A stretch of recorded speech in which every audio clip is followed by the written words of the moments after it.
明仔载就是农历的7月，阴暗深夜11点9子时，就要来开鬼门。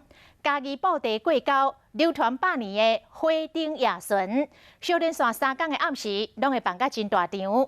村民大家手提着家己所做的油灯，对着神明的乱叫，伫个社区来示行，搁会大声来喊话、放炮啊，就是要甲妖魔鬼怪拢总甲吓惊互走。都袂输是台湾版的万圣节，非常的热闹。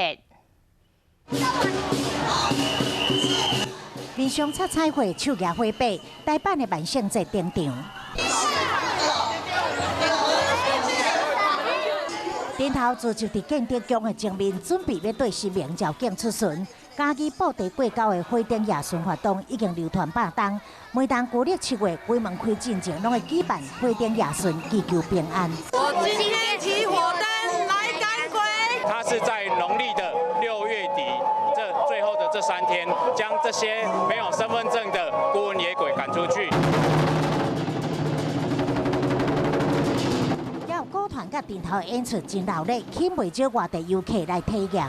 我对第一道产物感觉非常的新鲜，也可以很强烈的感觉到我们在地的活力跟能量。灯火通明，嘉义布袋连3天不夜城，原本单纯的赶鬼活动嘛，正做在地文化大代志。